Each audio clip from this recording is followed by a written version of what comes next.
Good evening. This is Charles Kirkwood, Director of Wine and Spirits for SaratogaWine.com, and I'm joined by Peter Agustinello, our General Manager. Good evening. And thank you for joining us for our second Tuesday tasting. Last month we explored Italy, Piedmont, and Tuscany, and today we are exploring. We're going to be in France, and we're going to be around the southern and northern Rhone, specifically around Châteauneuf-du-Pape and also Saint-Joseph.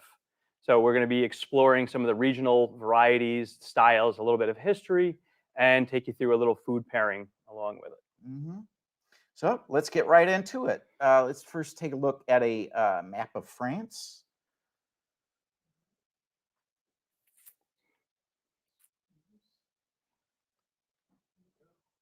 All right, so you'll see here a map of France. So the Rhone Valley is located in southwestern France. It's a region that goes right up the Rhone River. So it starts in the south, just north of the Mediterranean, and creeps all the way up to just south of Lyon. Okay. The two regions are there are two dominant red grape varieties in the Rhone. And so just go back to the region. So this is below Bordeaux. No, this is below Burgundy. Below Burgundy. So okay. Well east of Gotcha. Bordeaux. Mm-hmm. All right.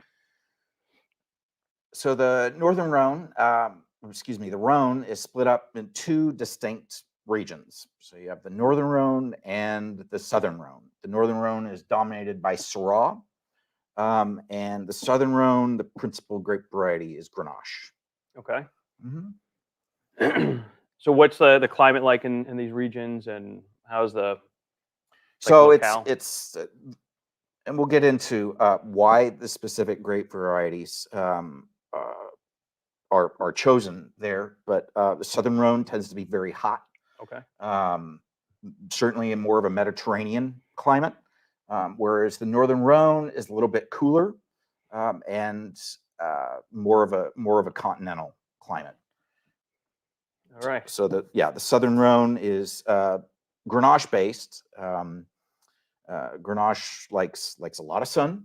It does have thin skins, which is unusual for a variety that prefers hot weather. That's right. Yeah, it's usually like a Cabernet grape, or that's right. A warmer region has a really thick skin. That's right, but it can handle drought, so it doesn't need much water. And the bunches are fairly tight. And these grapes have been grown in this region for eons, right? Yeah. Like this is like the epicenter millennia. of. Okay, that's right. And I hear you talk about the Mistral now and then. What is that's part of this region as well, and how does that influence? So the Mistral is a very unusual wind that shoots right up from the Mediterranean, all the way up through the Rhone Valley. And it has a very unique effect on the varieties, and it's especially important in the northern Rhone, where it keeps the berries cool. So I mean, it is a really, I don't know if anybody's ever been to Santa Barbara. It's just a constant. It's just this real intense, very cold wind that just it's very. They have their own really strong, unique wind in Santa Barbara. So if you've ever been there, so it creates it's just microclimate in these different regions. Right. Okay. So grape, it's a very hot region. So it allows these grapes to still get that great sunlight to ensure ripening, but that coolness, it maintains a high acidity balance. So they're not over ripening too quickly. It prolongs the entire. That's right. Okay. Mm-hmm. So you process. can get high sugars, but also high acidity. Okay, cool. Mm-hmm. All right, so let's we'll first explore the southern Rhone here. So we have a map right here. So the region that we will be focusing on today, and I'll get into a little bit more in depth here shortly, is Châteauneuf-du-Pape. You see there right in the center.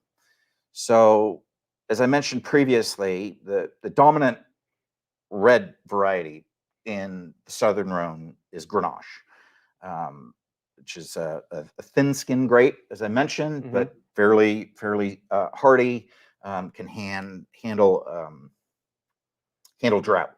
Okay. but does require a lot of sunlight to get to become ripe.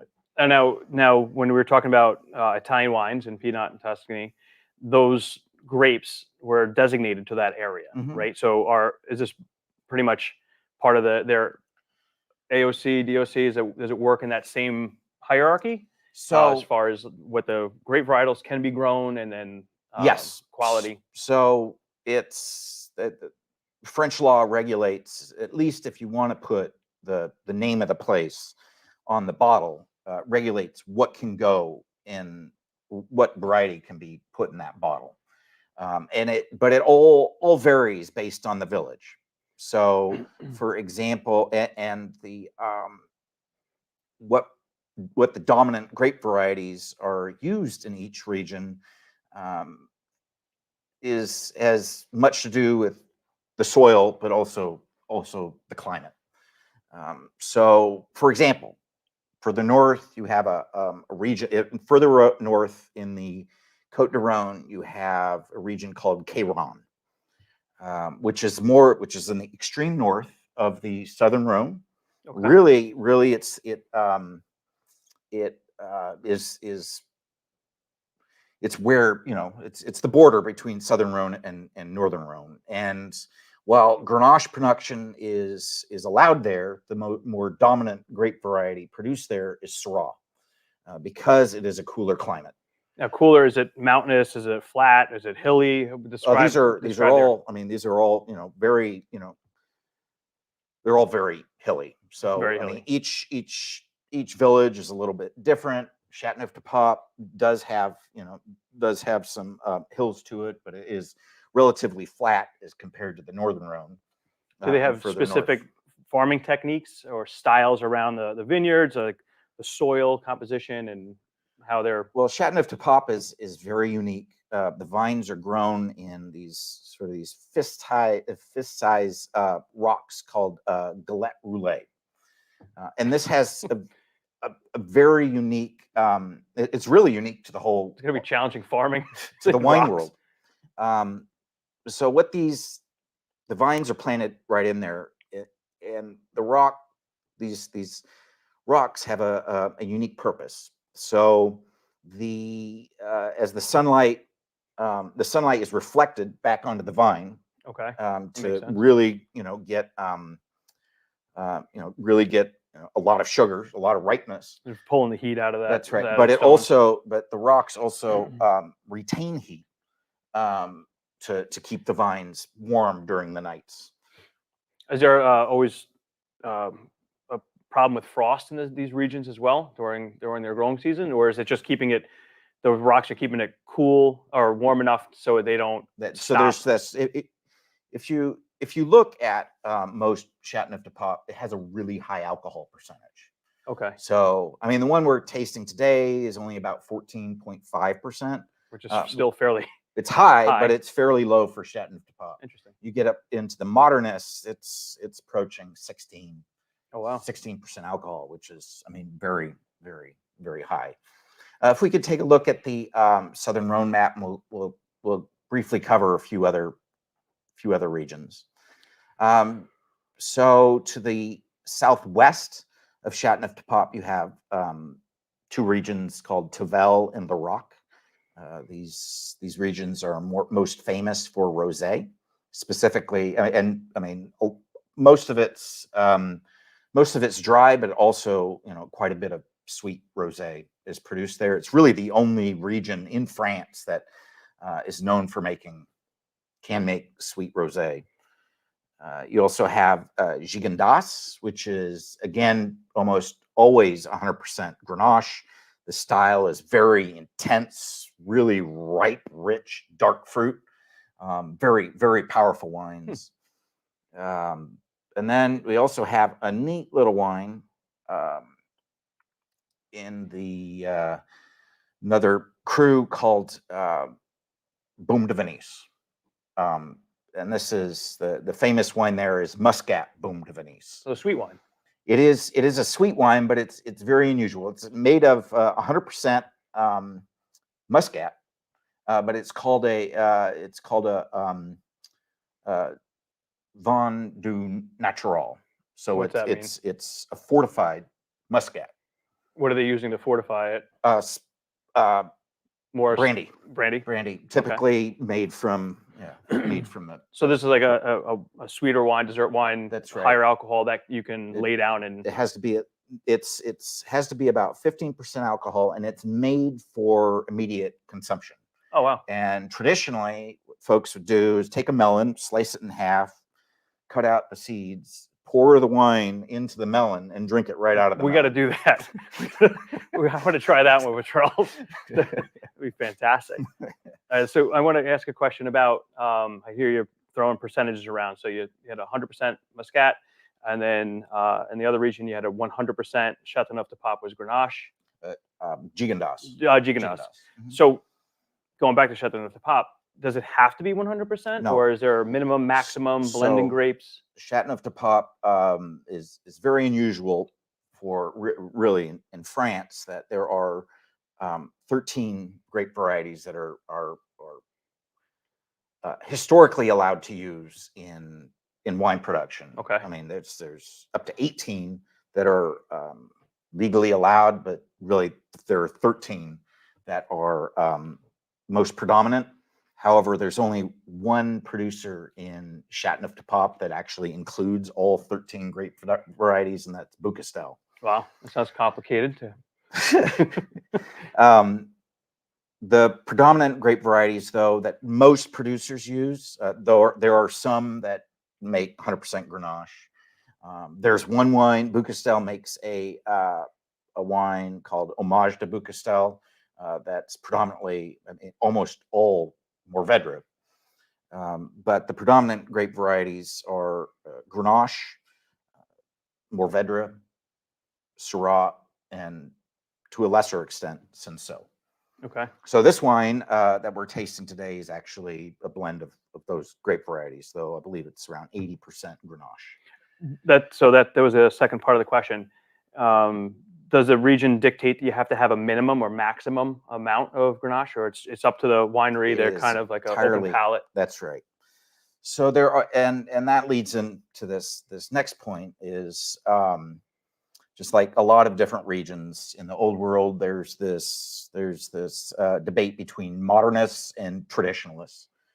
So modernists are all about, really intense fruit, tend to be higher in alcohol, soft tannins, just really lush, powerful, really rich. Producers like, Clos Saint Jean and Clos de Pop, these are just really over the top, powerful, still balanced.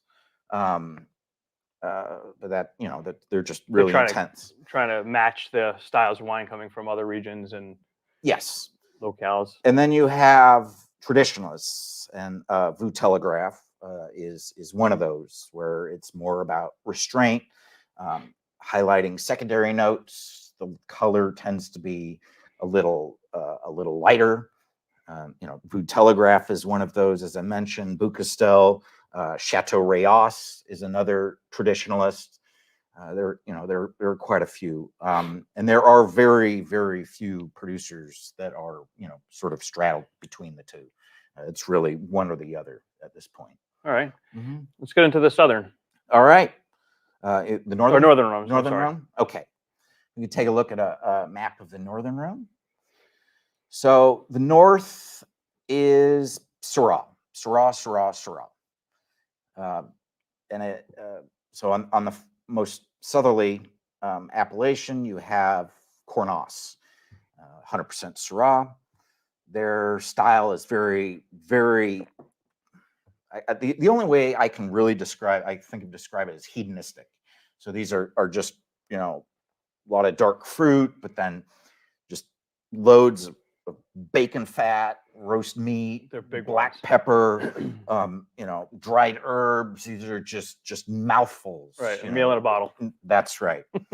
And then further north, you have Crozes Hermitage, which is, it is the Crozes Hermitage is under vine the largest appellation, not by overall acreage, but actual under vine produces the most wine in the southern in the Northern Rhone. And then So Crozes Hermitage is really sort of the base around this hill called the Hill of Hermitage. And these are the most historic wines produced, really the most famous wines produced in the Northern Rhone. Storied, storied wines, producers like Jean-Louis Chauve and Chapoutier. These are just, very, very highly coveted. Some of the most expensive wines produced anywhere in the world come from Hermitage. These wines tend to be a little bit more prettier. I mean, certainly a lot of fruit. You're getting the, the great Syrah secondary notes, the black pepper and whatnot. But these are more finesse driven. On the other side of the river, the Rhone River, you have Saint Joseph, which is what we will be tasting tonight. What's that style? Again, 100% Syrah. So Crozes Hermitage is really the most accessible. A lot of fruit, very approachable. Hermitage is more serious. Saint Joseph is somewhere in between. Now it leans more towards the secondary notes. These are really a great entry point into the best parts of Syrah. Okay. Most of the great estates in most of the great Domaine in the Northern Rhone make Saint Joseph. So actually, I mentioned previously Jean-Louis Chauve. They that's where they started in the 1400s. Is in Saint Joseph. That's a bit of history. That's right. Mm-hmm. Now, for the north of Saint Joseph, you have Condrieu. This is the only exclusively white wine producing appellation in the Northern Rhone. Wow. It's 100% Viognier. Okay. Mm-hmm. Which is a thicker skinned grape. You get a lot of, really the most famous fruit profiles out of it are peach and honeysuckle. I mean, they're dry, super dry, right? Yeah, super dry, but yeah, they are they high acidic? Are they moderate plus acidity? They are not meant to age whatsoever. I mean, I've had older bottles of Condrieu that were lovely, but these are wines that are Condrieu's meant to be consumed within really 5 years. Okay, if not less. And then the furthest north is Côte Rôtie. So this is again, right there with Hermitage, really the pinnacle of Syrah production in the world. Côte Rôtie is a little bit of an oddity, though. Historically, they co-ferment Syrah with a little bit of Viognier. All right, pause right there. I had a question about this. I was checking out, some of the facts you were throwing at me earlier. Explain co-fermentation. Like, is it unique to this area? I've never heard of it in any other areas. So it's not. I know blending, right? So it's after the fact. You get two different wines and you blend them. Sure. But this one, you're actually taking they white will and actually red. take the Syrah and the Syrah. They'll harvest the Syrah, put it in to put the grapes into. The juice in to ferment, but also put in Viognier juice to ferment at the same time.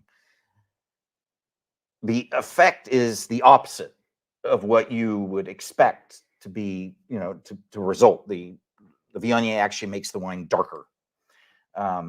It gives it, it makes the wine after more you're saying intense, like more powerful. those melon and peach notes, you figure it would. We're talking, anywhere between 3 to 5%. Okay. But there's a chemical reaction that actually makes the wine more muscular, more powerful, darker. And that's unique to this region. Very unique to Côte Rôtie. Now there are other producers throughout the world that will do the same, make the wine in the same manner, but that was really it originated in Côte Rôtie. Check out our site, see if there's any on their site. There are quite a few. Now, Côte Rôtie, the vines are. It's really the most. The incline for these vineyards is incredibly steep. They're really, on terraced. Yeah, on cliffs. So the most famous producer, obviously, from Côte Rôtie is Guigal and their famed Lalas. So La Turque, La Moline, La Landonne. These are the most year in, year out, the most expensive, some of the most expensive Syrahs produced anywhere All outside right, so we're of in Chauve. good company. We're in a That's good right. region. But today we'll be tasting Saint Joseph. It's really an awesome entry point. Domaine Faury is really an incredible traditionalist. We have a map, I believe, of Saint Joseph, right?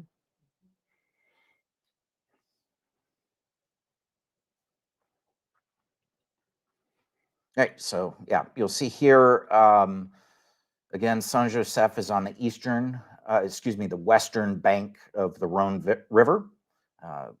Fairly, large appellation. Faury is located on the furthest north.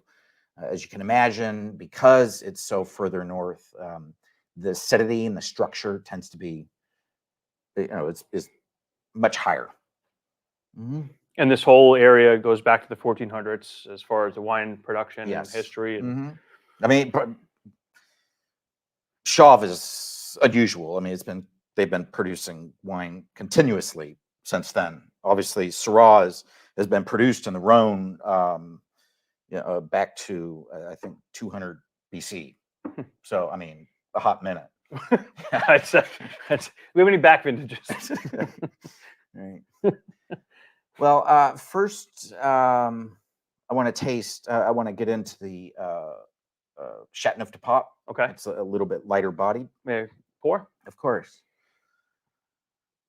Before we start getting into actually smelling and tasting it, why don't you just give us a refresher on the process of That's smelling, right. tasting, and So the steps first are sight, aroma, and taste.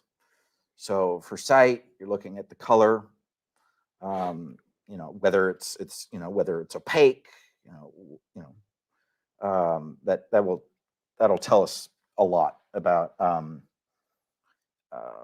not just it's a beautiful the color. producer of the wine, but also where it comes from, what variety it is. So as I mentioned earlier, Grenache is a thin-skinned grape because it's just think about it. A thinner skinned grape will have lighter color. I mean, just think about Pinot Noir.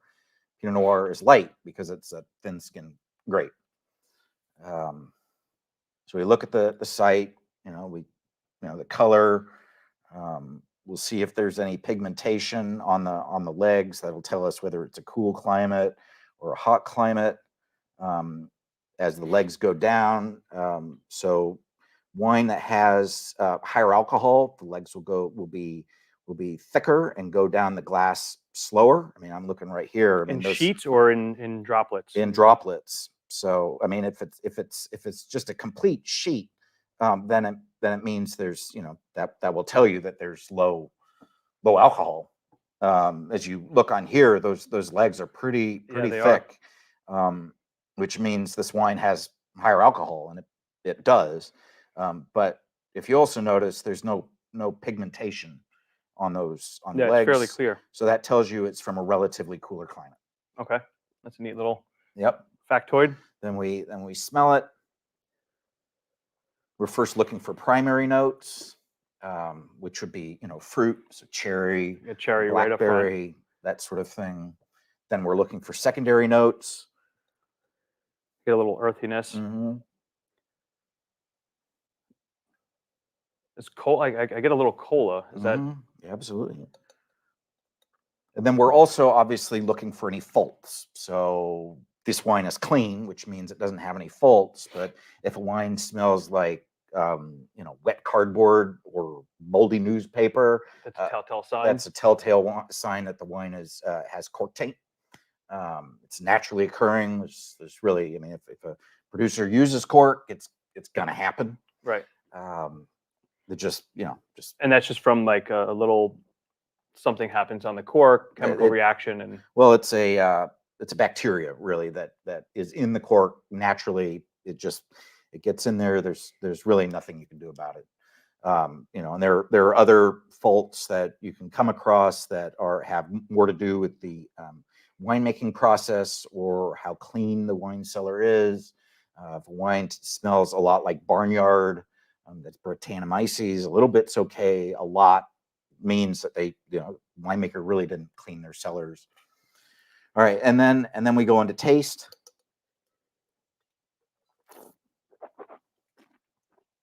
Those cherry notes Yep. carry right over. So we're first looking for fruit.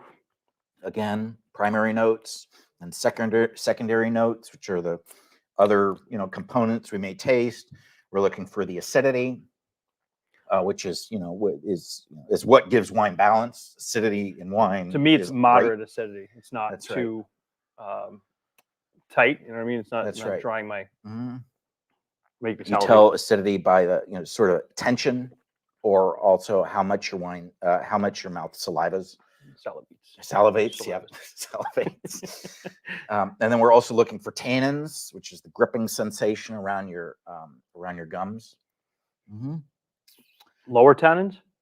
Yeah, I'd say this is moderate to low tannins, moderate acidity. We're also looking at alcohol as well. So really, the whole point of this is to just judge for ourselves whether the wine is balanced or not. And balance means that not one component is out. What's the word I'm looking for? Is like out of sync. Yeah, out of sync. Yeah, so not one component is Overpowering. more overpowering the other. Yeah. So there we are. All right, and then food pairing. So Clearly, we have a couple options tonight. We'll be doing food pairing here after we finish explaining each wine. When you're tasting wine with food, the first thing you want to do is put a little wine in your mouth, taste a little bit of the wine, eat the food, take a bite of the food, and then drink some more wine right after that, and then it'll give you the full wine pairing experience. All right, so tonight we ordered from Lake Ridge Restaurant, right down the road in Round Lake, New York. It's about 25 minutes north of Albany, 15 minutes south of Saratoga Springs. We picked up a few dishes here.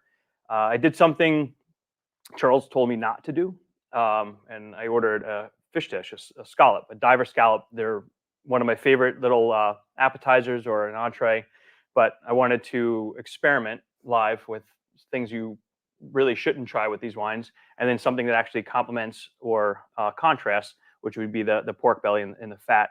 And then we moved over to a veal and lump crab dish. It's cream based.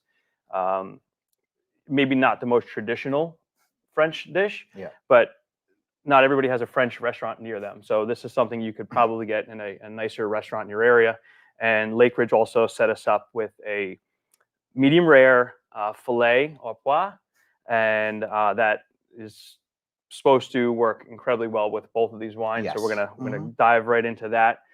But once again, Lake Ridge Restaurant, lakeridge-ridge.com, and yeah, so we're gonna get into that in a little while. But I just want to give them a little shout out. Wonderful. So let's first take a look at a map of Châteauneuf-du-Pape.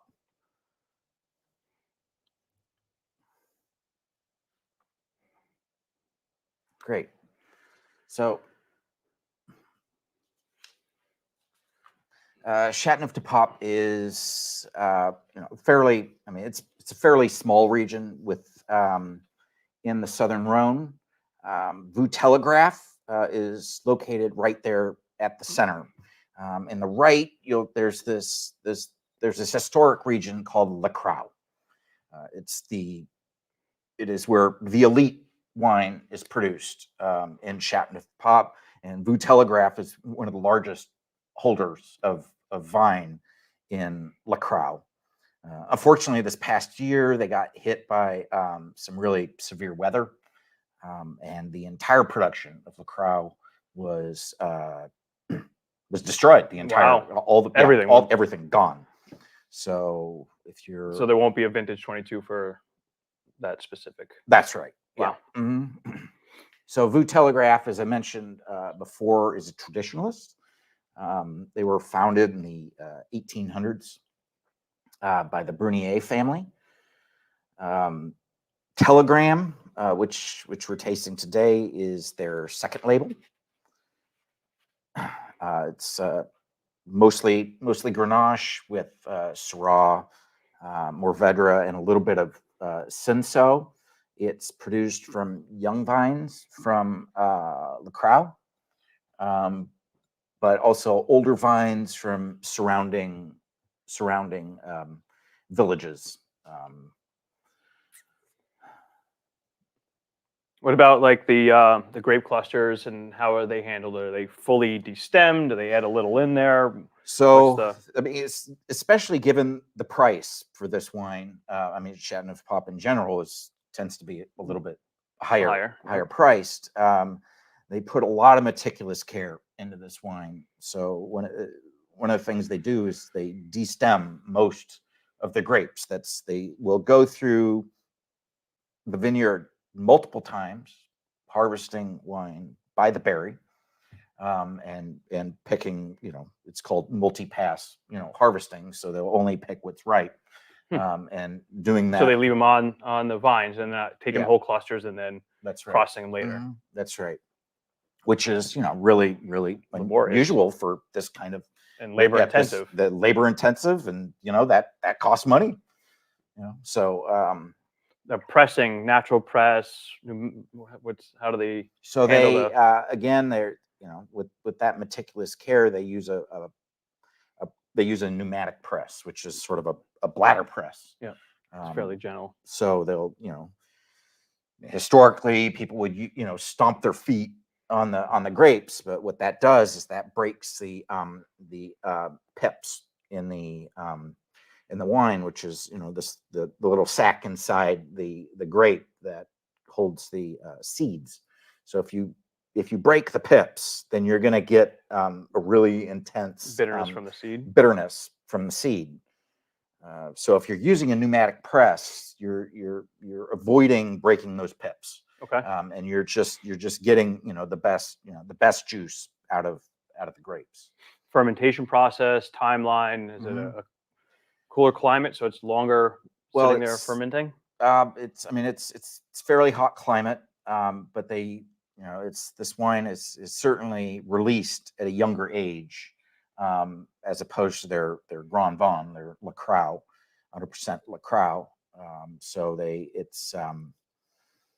they ferment it, I believe, for about 25 days, and it's moved to concrete casks for a little bit, and then moved to neutral oak barrels, where it's aged for about a year, and then they'll bottle that unfined, unfiltered, and let them age in bottle for, I think, another 12 to 18 more months. So you may find a little bit of sediment or. That's right, and that's perfectly fine. There's nothing wrong with your wine. If you choose to decant it and you see something in there, don't be alarmed. That's right. Yeah, it's perfectly natural. So let's go ahead and taste this again. I'll try a little more. So yeah, I get a lot of cherry. It's fairly ripe, as you'd expect. I do get some of that alcohol on the nose there, as you would expect for 14.5% alcohol.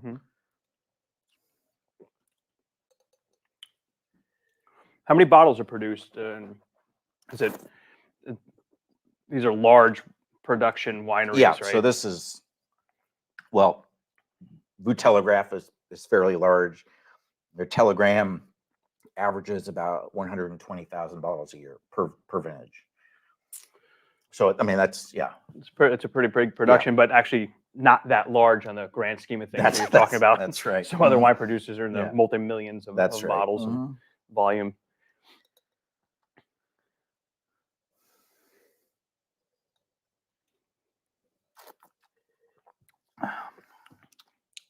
So the fruit carries over. It's still, very, very fruit forward. Tasting temperatures, room temperature.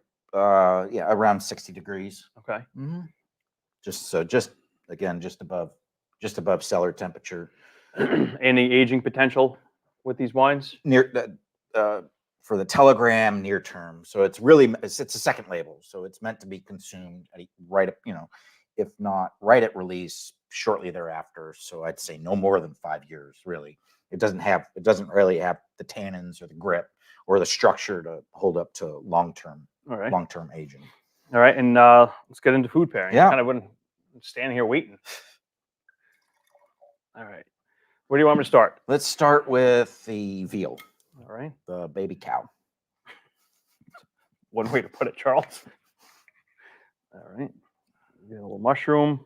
So this is a fairly light Grenache. I mean, in general, especially compared to what we'll be tasting a little later, it's fairly lighter bodied. So, Although it's cooled down quite a bit, there's a lovely dish. oh yeah, And the creaminess of the sauce is coating my mouth. Let's see what it does to the wine. So for Chateauneuf de Pape, duck would also be a great pairing. Lamb, boar, or a really wonderful cut of pork with a high fat content. Well, that's where you see the acidity calm down. Yeah. It balances it out, Mm-hmm. and I'm getting way more like black fruits out of there, more berry notes. Mm-hmm. Love that. It's interesting. So you do before, after, and then Yep. And then just keep going. I'll sit here all night, eat and drink with you guys. All right, so moving over to the steak. Well, hey, let's guinea pig and try All right, the scallop there. Let's see what happens. all right.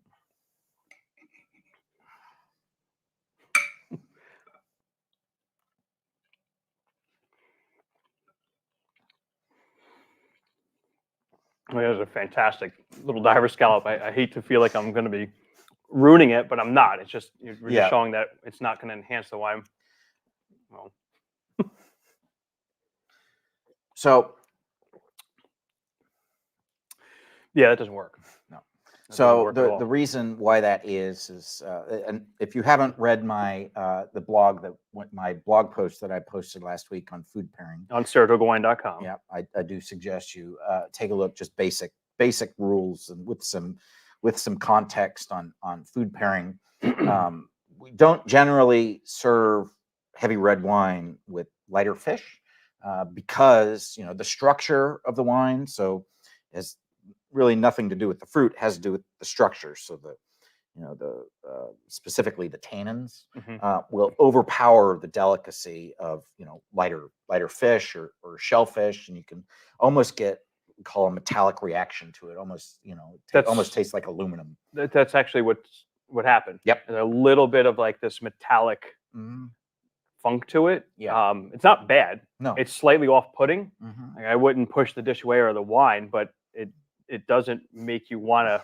kind of keep doing that. That's right. Mm-hmm. So. Now with the scallops, if we had some Condru up here, that would be sensational. Yeah. What about like a Coquille Saint Jacques, where it's the cream sauce? And that's right. Heaviness? Mm-hmm. All right, I'm gonna move over to the okay pork belly. We got the pork belly here. So this is a match made in heaven. there's another little maple on that. Yeah. So dishes, foods like anything pork, cured pork, bacon, charcuterie, just duck confit would be, it's just, anything just that kind of rich is what's traditionally served with these wines. Cassoulet, yeah. You like that, don't you? I adore. Well, that is fantastic. I love that brings it all right back. Yeah. It wiped out that metallic taste. That left it like a filminess in my mouth, and the fat absolutely cuts right through that acidity. Recoats the palate. So complement and contrast. Get into that with food pairing. So there are two basic schools of thought with food pairing. So there's complement, and then there's contrast. So complement is when you are selecting a food to pair with your wine that has flavor components that are similar.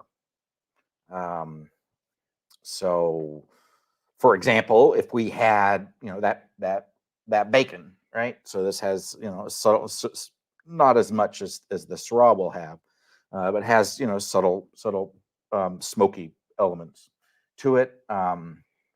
Or, even better, we don't have it here, but let's say with oysters, it has that, real, salinity note to it, almost braininess, ocean breeze. So, traditional pairings would be, Chablis, which has that really high acid, high minerality, Muscadet Surlier, which is grown right on the Atlantic Ocean, and it just almost tastes like salt. So that would be a complement pairing. So you're matching the weight and the structure of the wine to the weight and structure of the food. All right. Contrast, on the other hand, is when you're selecting a food to pair with your wine that will elevate different components of the wine. So enhance components that may not at first be apparent in the wine. So going back to oysters, choosing a Chardonnay from the Côte de Beaune, a really, really rich, Chardonnay from, Puligny Montrachet or Chassagne Montrachet, or, a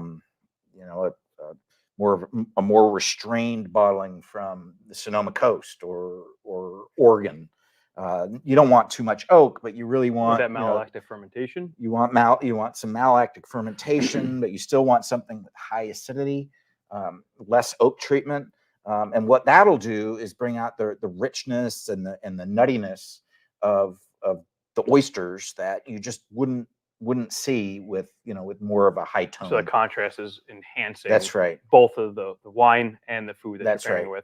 with. And today with the Chateauneuf de Pape, saving the steak pois for last year, would you consider this a complement or a contrast dish? This would be complement.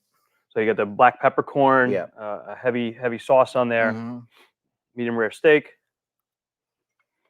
I'm hungry, drinking, happy.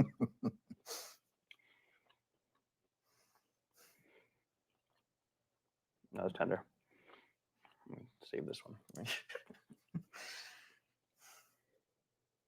All right. So I mean the black pepper especially would really enhance some of those spice notes that you get out of the wine. I didn't have them before.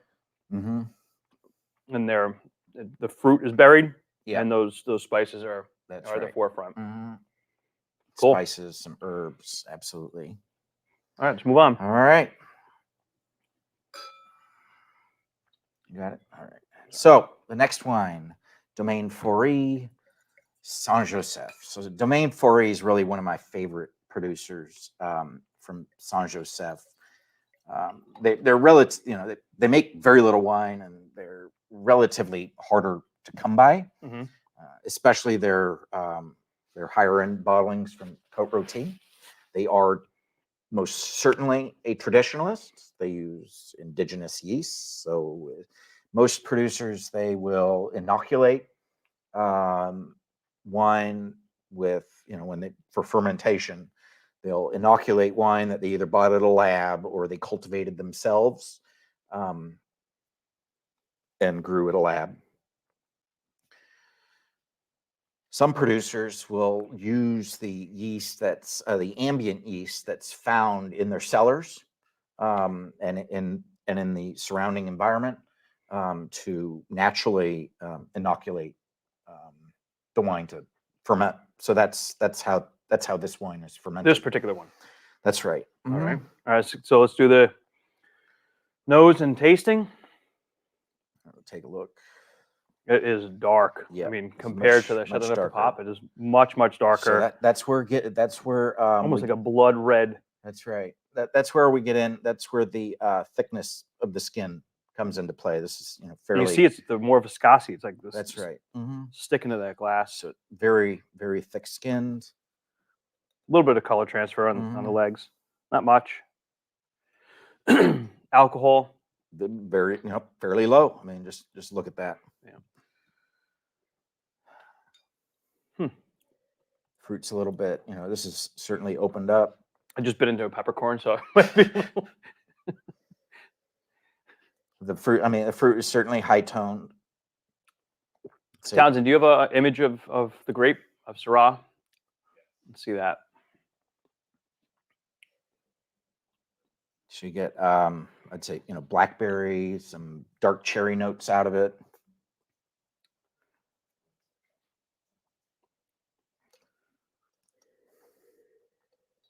What do you think for secondary notes? So I'm trying to put my finger on right now, like that. Black pepper. Yep. Get a little smoky element. I get the smoke. It's a little bit of black pepper out of it. I don't know if it's the peppercorns, but I'm getting like a little leatheriness. That's too. right. Almost like it almost tastes like an older wine, although it's not. Yeah. It's got a little bit of age to it. Definitely more tannins for me. The acidity is, I would say, moderate but full-bodied.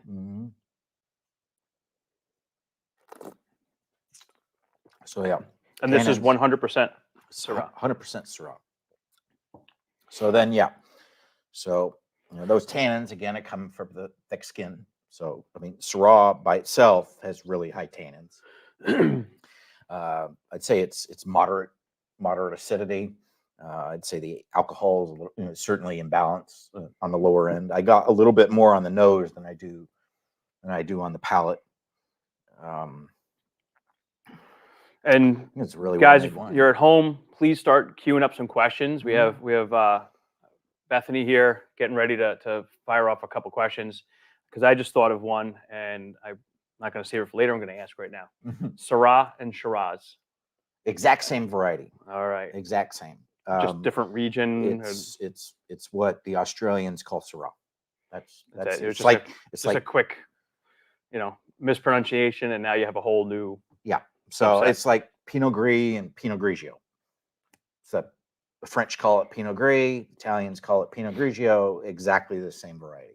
All right. Yeah. Back to this. Yep. So we have this really stony, heavy, barren area, and this region. What's this soil like? What's the wineries like? The vineyards. So the soil predominantly, especially in the northern Saint Joseph, is granite based. These vines are, again, the incline is about 30%. So it's incredible. It's fairly steep. Right there, right on the border there of Condroux. So Domaine Faury also makes 100% Condroux, which is beautiful. Again, it's more of a traditional style, so more restrained, higher acidity, less fruit tones to it. And then they also make a Côte Rôtie as well, which is really at an awesome entry point price-wise for Côte Rôtie, and that the wine just incredibly over-delivers. All right, ideal serving temp for these? Again, same. I'd say between 60 to 65 degrees. I'd say you certainly can age this up to 10 years. That's what I was just going to ask. Ageability on these. Absolutely. So this, you can taste it. I mean, That's you right. feel it in your mouth, and it's got more to it, more That's right. longevity is in that wine. That's right. Again, most of this is destemmed as well. They do use a little bit of whole cluster in there, but it's mostly destemmed. And when they do use a whole cluster, the object there is to pull more tannins into the wine. Yes, yeah. For most part. That's right. Tannins, a little bit of flavor. That's correct.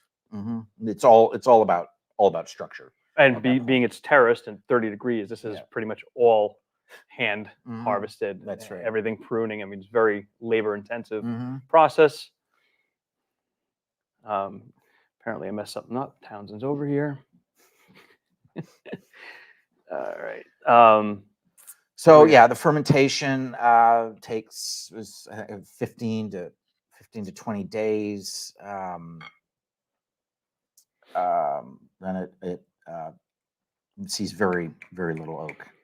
I'm gonna hop right into this. Oak. Now, if you don't know what neutral oak means, it means it's used oak that does not impart any flavor to it. It's been used so many times. It's That's just right. neutral. That's right. Not pulling anything out of there. No vanillas, no That's tannins, right. nothing. That's exactly right. All right, so give me a heads up. So we have this veal dish with lump crab and a cream based. What would I expect? Like, where am I going with My this? expectation is that the Saint Joseph will overpower it a little bit. I mean, it will certainly cut through the cream. That is good. The lump crab in this dish, as we went over to scallops before, I'm not getting that same metallic taste back on the Chateauneuf de Pape. That's not going to carry through because of the cream base. It's going to, or it's just so few pieces of lump crab, or it's not focused on them. That's right. It's not the main component.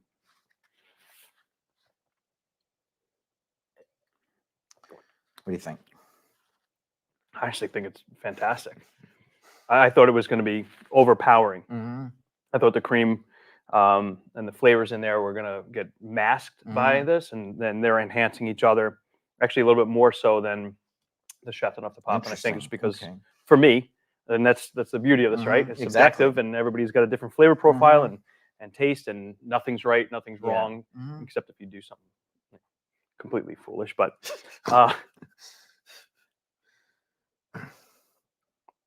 all right. Do I dare do the scallop again, or I think that ship has sailed. Thank you. We'll do the pork belly here too. All right. So this is, I mean, to me, this wine less so much, but especially when you get down into Cornas or further north into Côte Rôtie, it's all about, I mean, black pepper, pork fat. Yeah, there you are. Take it away from me.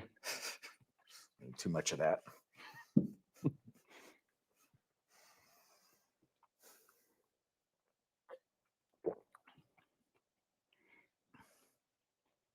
Now that's a balance. Yeah, there you are. That is a balance. They complement each other. Yeah. Nothing is overdone. No. They're enhancing each other. Just the right amount of acidity with the fat. You still get the saltiness from the pork belly, even though it's not cured. The way the chef finished it, yeah, that works. Yeah, that is a perfect complementary pairing right there. Yeah. All right. And then the steak here. The reason why I wanted au poivre is to enhance the the peppery notes that can often be found in Syrah. Cool but tender. You should get more flavor, right? Things are too hot. So typically with Syrah, because of the tannins, I would suggest a cut maybe a little bit fattier. So, I mean, ribeye would be incredible. Right. That makes sense. Yeah. So the filet would be a little bit too lean for this. That's right. Although the demi-glace and the au poivre, really enhance it. This time I made sure I didn't just chew on a peppercorn. Yeah, that too. I mean, I can see where it needs more fat. That was absolutely complimentary, and the pork belly just really, you taste both the flavor profiles in the wine. That's right. And they're homogenous. They work well together. This was fantastic, although I think that was a better pairing for this particular wine. Exactly. Wonderful. Well, here we have it. All right, Charles. Questions. I want to hear questions. All right. So, first question up. What is the history behind the backward label on the Chateauneuf de Pape? The backward label. Is that just? Oh, it's just a reverse. Oh. Yeah, so you can see it. I think that's just a stylization. Is that is that indicative to all of the labels, or is that just this particular? That's just that wine. Embossed bottles. I guess I'll carry over that question to the bottling. All Chateauneuf de Pape No, this No. is just unique to. Yeah. Okay. I mean, a lot of producers do it, but it's not all Chateauneuf de Pop. That's right. really just styling. And this is a personal question for you. What is your favorite wine from Hermitage? My favorite wine from Hermitage I ever had was 1990 Jean-Louis Chauve Hermitage. Gonna make you cry. It didn't make me cry, but it was really close. It was a special. I was in town visiting a friend, and he pulled it out of his cellar, and he knew I had a thing for Hermitage, and that was really special. I'm going to use it as a little bit of segue. Like, so wine and food, we all are part of this culture of eating and drinking, and having a wine with a special dish and a special time recalls your memories. So you can recreate an instance in your life, and you can recall a memory just based on that particular wine and That's that right. time. That's one of my favorite things about this entire industry is like the besides the consumption part is that like bonding experience you have with what we're eating and drinking, and then the people that are there or wherever you are, you can recall that. It's one of the strongest things is your sense of smell and then taste, and you get these life experiences having this stuff. I actually, instead of keeping pictures, I keep empty bottles. Of course you do. Yeah.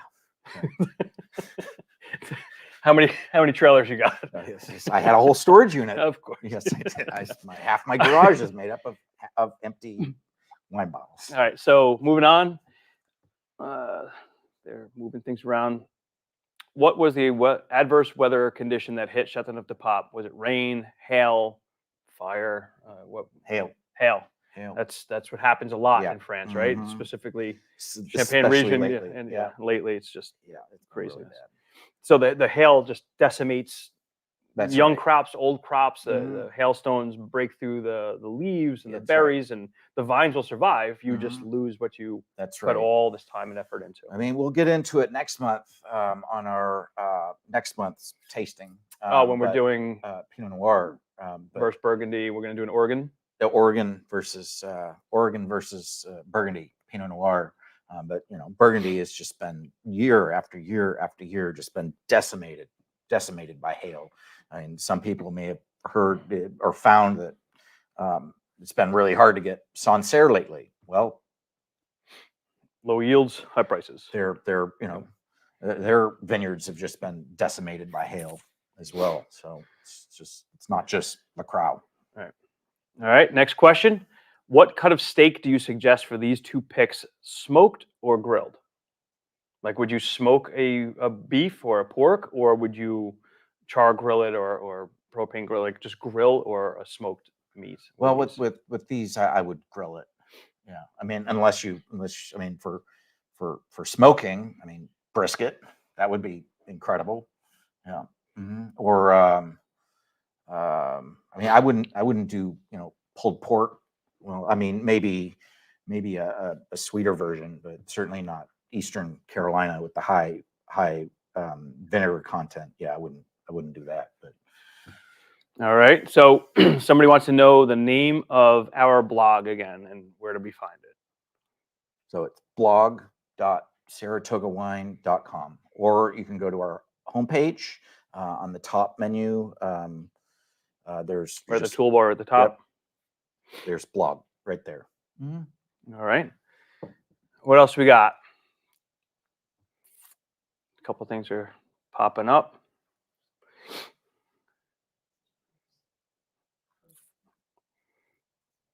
All right. So prices of these wines, like what's like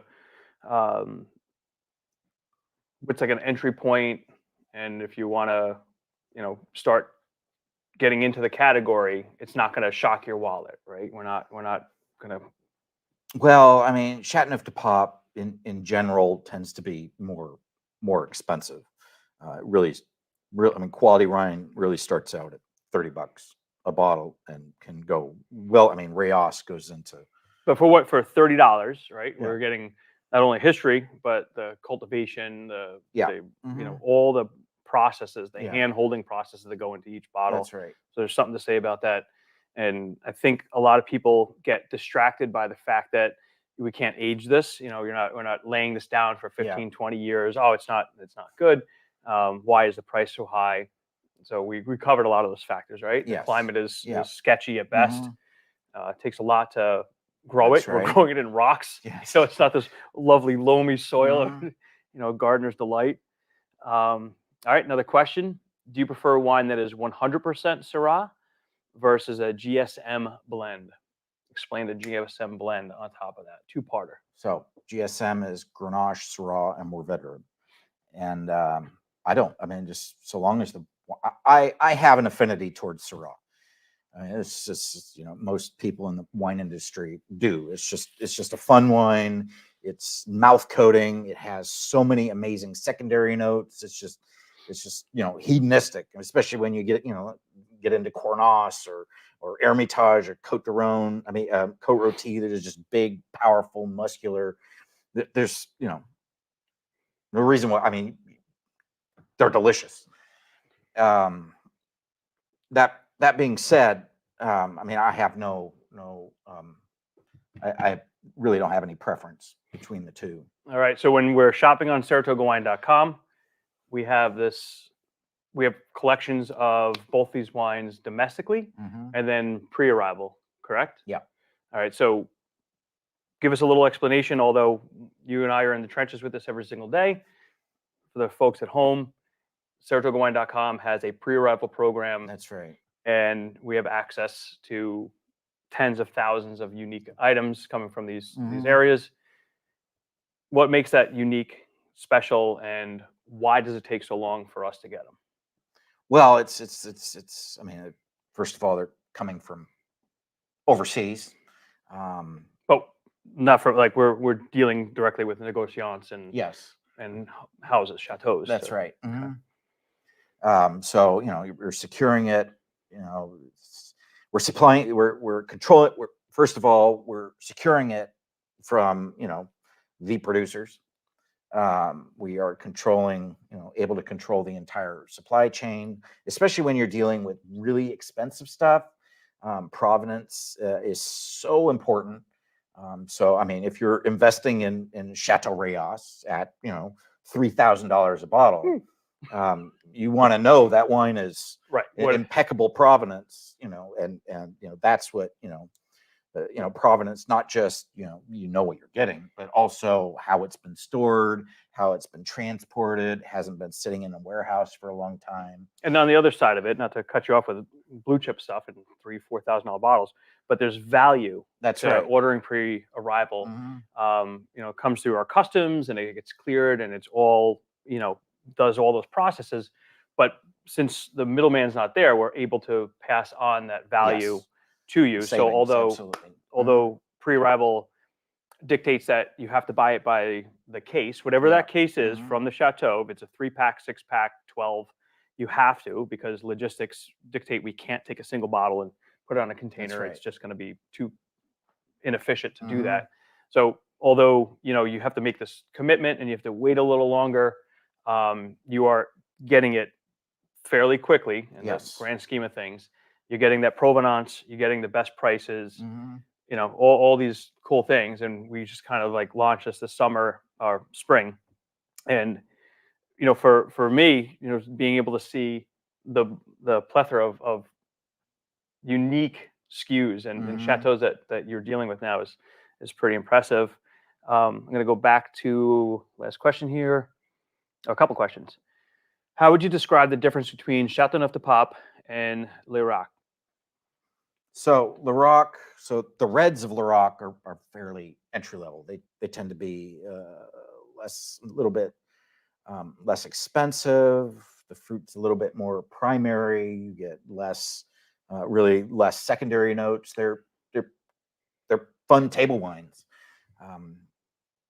Of course, a lot of the production from Lirac is rosé, but they're just really pleasant, well made. So Provence, Provence, France is not just. That's the only region that's not making rosé. These other regions are making. Oh rosé as well. Yeah. Tavel and Lirac are really predominantly rosé. All right. So How's Penfolds Grange compared to the top Northern Rhone? So, I mean, they're entirely different wines. But S- Shiraz, Syrah, I think that's Well, probably it's the, I'm not I'm I'm not guessing. referring to the variety. I'm referring to the style. So, I mean, well, back in the day, when they, when it used to be called Grange Hermitage back in the early '80s, I mean, the style was comparable to, to Northern Rhone Syrah, whereas, there's the intense, black pepper notes to it, really, really muscular over time. Um, Grange has, transformed and sort of this hybrid. I mean, there's still muscular wines. It's just more fruit forward. Um, I prefer Northern Rhone. I prefer Cote Rôtie or Hermitage. That doesn't. It's just it's apples and oranges. It's really hard to compare the two. They're both fabulous. Both fantastic. You know, Grange is. I mean, it's And legendary they're wine. unique. That's right. It's not worth comparing. It's That's just right. you could like both, but Yeah. it is what it is. It's like Bordeaux versus Napa Cab. Yeah. Mouton versus Harlan. They're All just right. different wines. I think that was it with the questions. Let's little recap. So first month we did Piedmont versus Tuscany in Italy. That's right. Clearly we stayed in France with Northern and Southern Rhone.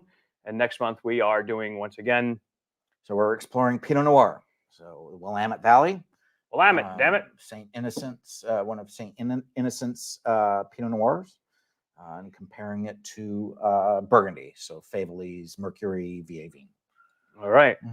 And if they're on the site or you got the link, that will be updated for the new combo pack that we have to offer. Once again, this is a free seminar.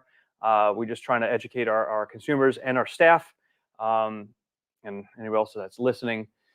So you don't have to buy this, but it absolutely enhances what we're doing here to take advantage of this pack. I think all of these combined with our 12 ship free program. So you can get the 2 bottles plus another 10 and stock up for the upcoming family gathering season. And we can get a whole box of wine shipped to you for free. And how can you select, how can you find wine that's ships 12 free? I mean, if you go onto our website, it's a big yellow button. Anything that has 12 ship free, or you can just go into the filters and drop it down and look for 12 ship free. And there's thousands upon thousands of things that will assort to get you that 12 ship free. But if you just want to take advantage of the 2 bottle discount, that's on there as well.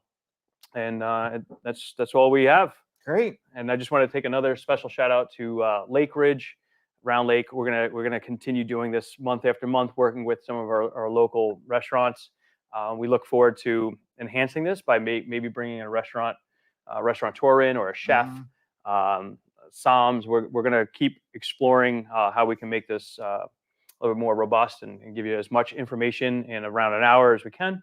I know that listening to me talk for an hour is a drag. That's why I drink and eat. Yeah, while I'm doing this. Yeah, I mean, just ask my daughter. She deals with it daily. But once again, thank you for joining us. Check out SaratogaWine.com. Be on the lookout for all the new blog posts that Charles, Matt, and the team will be writing and posting up there. And thank you for our entire team for putting this all together. And we will see you at the end of November. Yep. And explore a little Pinot Noir. Take care. Thank you so much.